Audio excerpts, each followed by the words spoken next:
ni ibirori by'akataraboneka byabereye muri sale y'ibirori ya Théâtre du Châtelet. Ni sale y'ibirori ya Opera House iherereye i Paris. Ni sale y'ibigwi ntashidikanywaho bitazigera byibagirana mu mateka y'isi bitewe no kwakira ibirori bikomeye. Ni sale yakira 2500 by'abantu. Ni sale yadizayininzwe n'umugabo bita Gabriel Daviodi. Ni sale yubatswe hagati y'umwaka w'1860 n'umwaka w'1862.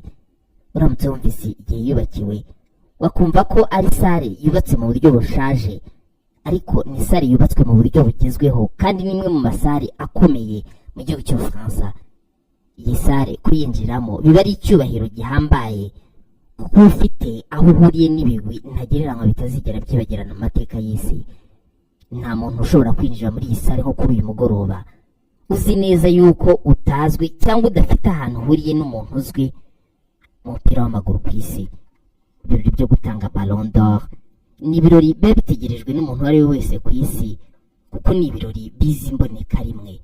Buri mukinnyi wese uba uri mu bakinnyi bahatanira Ballon d'Or kiba ari ikintu gikomeye ahora yibuka mu mateka ye, yewe n'abazamukomokaho bagahora babigenderaho. Utwaye Ballon d'Or ahita yicara ku ntebe ntashidikanywaho. Ni intebe y'icyubahiro yicarwaho n'umukinnyi uwo ari we wese ukomeye watwaye igikombe gikomeye ndetse n'igihembo gikomeye kurusha ibindi byose ku isi. Ballon d'Or buri wese aba afite inzozi zayo, yaba ukiri muto cyangwa ushaje. Buri wese ugiye kwinjira muri ibi birori byo gutanga Ballon d'Or aba yambaye umwenda abona ko umubereye kurusha iyindi yose afite. Mbere yo gutangira ibi birori abantu bose uko ari 25,000 babanzaga kunyura ku itapi itukura bakanafata amafoto. Mbere yo gutanga iyi Ballon d'Or buri wese yibazaga ati ese ni Ballon d'Or itwarwa na Ousmane Dembélé Umufaransa ukinira ekipe ya Paris Saint-Germain, cyangwa iratwarwa na Lamine Yamal Umunya-Espagne ukinira ekipe ya FC Barcelone. Byari byamaze gutangazwa ko Ronaldinho umunyabigwi wa FC Barcelone na Paris Saint-Germain ari we ugomba gutanga igihembo cy'umukinnyi mwiza ku isi cya Ballon d'Or. Aha rero byatumaga buri wese yibaza ati ese noneho Ronaldinho iyi Ballon d'Or arayihande, cyane ko yabaye umunyabigwi wa FC Barcelone ndetse na Paris Saint-Germain. Ubwo yinjaga ku itapi itukura Ronaldinho, abanyamakuru bamubajije bati Ronaldinho wisanze hano ute? Ronaldinho arabasubiza ati barantumiye bansaba ko natanga igihembo cy'umukinnyi mwiza ku isi kuri uyu mwaka, rero ntabwo nari kubyanga naraje. Umunyamakuru arongera amubaza ati none Ronaldinho baba bakubwiye umukinnyi uribuze kwegukana Ballon d'Or? Ronaldinho ati yego bamumbwiye, yewe nimwe mu bakinnyi bakinnye mu ikipe nigeze gukinamo. Abanyamakuru bose bari aho ngaho bose basetse kuko igisubizo yabahaye n'ubundi uretse kukibasubiza ahubwo cyabateje ibibazo bikomeye. Ronaldinho yari yambaye neza ikote ry'umukara ririmo uturongo duto tw'umweru bisa nk'aho ari ndende, ipantaro y'umukara n'inkweto zigezweho. Yari yambaye lunette ndetse na dreadlock, kuko nyine ari umustar mu buryo bugaragarira amaso. Abakinnyi barimo Lamine Yamal bari bambaye neza cyane ko nka Lamine Yamal yari yambaye ikote ry'umukara, ishati y'umukara ndetse na ne iz'umukara, mu gihe Ousmane Dembélé yari yambaye ikote nayo ry'umukara, ishati y'umweru ya sankor idafite karuvati cyangwa ne, yari yambaye neza cyane. Rugikubita abanyabigwi babiri nibo bagombaga kuyobora kino gitaramo.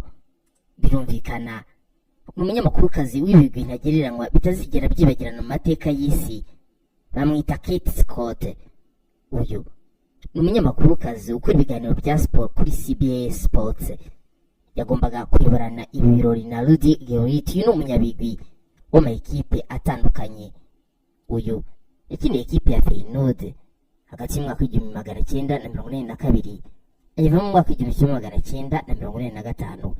Yakiniye PSV Eindhoven, akina AC Milan, asoza umupira we akiniye ekipe ya Chelsea mu gihugu cy'Ubwongereza kuko yakiniye hagati y'umwaka w'1995 n'umwaka w'1998. ni umuholandi wakiniye ikipe y'igihugu y'ubuholandi imyaka myinshi, kuko yakiniye ikipe y'igihugu y'ubuholandi kuva mu mwaka w'igihumbi kimwe magana cyenda na mirongo inani na rimwe asoza mu mwaka w'igihumbi kimwe magana cyenda na mirongo cyenda na kane. Aba nibo bari aba MC bo muri ibi birori.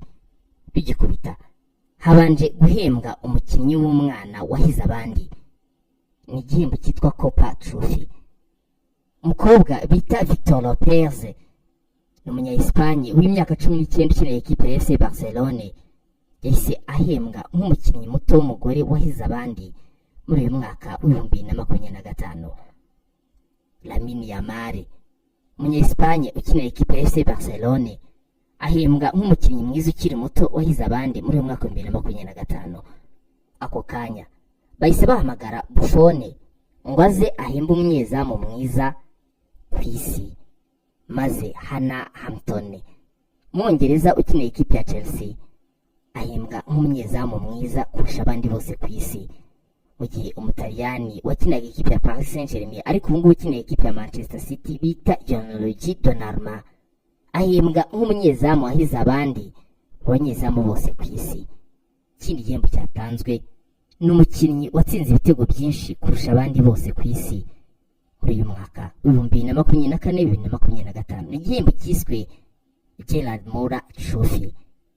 Rugikubita mu bagore cyahise gitwarwa n'umunyapolonye ukinira ikipe ya FC Barcelone, bamwita Ewa Pajol. Uyu yatsinze ibitego 43 muri uyu mwaka w'imikino ushize wa 2024-2025, mu gihe umunyaswede wakinaga Sporting Lisbonne yo muri Portugal ndetse ubu ngubu akaba akinira ikipe ya Arsenal, Victor Gyökeres, yahembwe nk'umugabo watsinze ibitego byinshi kurusha abandi muri uyu mwaka w'imikino 2024-2025. Kuri mwaka w'imikino yatsinze ibitego 57. Ikindi gihembo cyari cy'umutoza wahize abandi bose ku isi. Mu bagore, Serena Wingman, umuholandi utoza ikipe y'igihugu y'Ubwongereza, niwe wahembwe nk'umutoza mwiza w'umwaka, mu gihe umunya-Espagne utoza ikipe ya Paris Saint-Germain Luis Enrique yahembwe nk'umugabo wahize abandi mu gutoza amakipe muri uyu mwaka wa 2024-2025. Ni mu gihembo cyitiriwe Johan Cruyff Trophy. Ikindi gihembo ni igihembo cy'ikipe nziza ku isi. Arsenal mu bagore yabaye ikipe nziza ku isi, mu gihe Paris Saint-Germain yabaye ikipe nziza mu bagabo. Ikindi gihembo cyatanzwe ni igihembo cya Socrates Award. Ni igihembo gihabwa urwego cyangwa umuntu wagaragaje ibikorwa by'indashyikirwa mu kwita ku bikorwa bya muntu.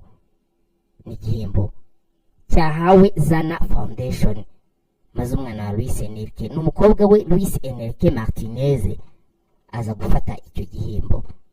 Ikindi cyari gitegerejwe no kumenya umuntu utwaye Ballon d'Or, yaba ari mu bagabo ndetse no mu bagore. Andres Iniesta aje guhamagara umukinnyi wahize abandi bose mu bagore agahabwa Ballon d'Or, maze Iniesta ahamagara kabuhariwe Aitana Bonmati ahita yegukana Ballon d'Or ya gatatu yikurikiranya, kuko Ballon d'Or ya mbere yitwaye mu mwaka w'2023, ayisubiza mu mwaka w'2024, mu mwaka w'2025 nabwo arayitwaye, akoze agahigo ko gutwara Ballon d'Or 3 zikurikiranya. Aitana Bonmati ni umukobwa wavutse tariki ya 18 z'ukwezi kwa mbere mu mwaka w'1998, avukira i Catalonia mu gihugu cya Espagne. Ni umukobwa ureshya na metero 1 na santimetero 62, akina hagati, yambara nimero 14 mu ikipe ya FC Barcelone. Ni ikipe yagiyemo guhera mu mwaka w'2012 akiri umwana muto, na n'ubu ngubu aracyari mu ikipe ya FC Barcelone. Uyu rero yahawe Ballon d'Or ye ya gatatu mu mateka ye, aca agahigo ko gutwara Ballon d'Or 3 zikurikiranya. Ikindi cyari gitegerejwe ni ukumenya utwara Ballon d'Or mu bagabo. Ronaldinho yahagurutse, maze abari bari muri sare n'abarebaga kuri televiziyo bahuzaga amashusho ya Ousmane Dembele ndetse na Lamine Yamal. Buri wese yagiraga ati byanga bikunda Ousmane Dembele gutwara Champions League biramuha Ballon d'Or. gusa abandi bakagira bati uyu mwana ukurikije ukuntu ari kwitwara biragaragara ko ashobora gutungurana agatwara Ballon d'Or. Gusa Ronaldinho yagiye gusoma utwaye Ballon d'Or, asoma izina Ousmane Dembele. Abatwaye Ballon d'Or ye ya mbere mu mateka ye nk'umukinnyi ku myaka 28, kuko Ousmane Dembele yavutse tariki ya 15 z'ukwezi kwa gatanu mu mwaka w'1997, avukira i Vernon mu gihugu cy'Ubufaransa. Ni umukinnyi w'umwataka ukina ikipe ya FC Barcelone. Atangira gukina yatangiye akina mu ikipe ya Rennes mu mwaka wa 2014-2015, ava muri Rennes yerekeza mu ikipe ya Borussia Dortmund mu mwaka w'imikino wa 2016-2017. Ousmane Dembele yerekeje mu ikipe ya FC Barcelone, aho yavuye mu mwaka wa 2023 yerekeza mu ikipe ya Paris Saint-Germain. Ousmane Dembele afite ibikombe 3 bya La Liga, akagira ibikombe 2 bya Copa del Rey, agira Super Copa de l'Espagne 2, akagira Ligue 1 2, agira Coupe de France 2, akagira Trophée des Champions 2, harimo yatwaye mu mwaka wa 2003 niyo yatwaye mu mwaka wa 2004. Agira UEFA Champions League imwe yatwanye na Paris Saint-Germain mu mwaka w'imikino ya 2024-2025. Afite UEFA Super Cup ya 2025, akaba yaranakinnye finale ya FIFA Club World Cup. Ousmane Dembele afite igikombe cy'isi cya 2018, akaba yaratsindiwe ku mukino wa nyuma wa 2022. Ousmane Dembele afite umudari w'umwanya wa 3 muri UEFA Nations League iheruka. Ousmane Dembele atwaye Ballon d'Or ya mbere, igihembo kidasanzwe gihabwa umukinnyi wahize abandi bose ku isi. Ousmane Dembele uyu mwaka yakiniye imikino 59, atsindamo ibitego 33, atanga imipira yavuyemo ibitego 13. Ni umwe mu bakinnyi batanze pasi zageze ku bantu 133 kandi zifite ibikorwa bifatika zagiye zikora. Ousmane yakereye uburyo bwavuyemo ibitego 25, atera amashoti 91. Yewe Ousmane afite ibikombe 4 yatwaye. Yaranganye na Lamine Yamal wakiniye imikino 65, agatsinda ibitego 19, agatanga imipira 24 yavuyemo ibitego. Lamine Yamal yakoze uburyo 50 bwavuyemo ibitego, atanga imipira y'ingenzi 115, yateye amashoti 89. Yarafite ibikombe 3 yatwaye. Ousmane Dembele atwaye Ballon d'Or ya 69 mu mateka ya Ballon d'Or, akaba ari Ballon d'Or ye mu mateka ye. Ngibyo ibyaranze ibirori byo gutanga Ballon d'Or y'uyu mwaka. Naho ubundi njye ndi Gatera Edmo, komeza ukore subscribe kuri channel yanjye ya Gatera Edmo Official.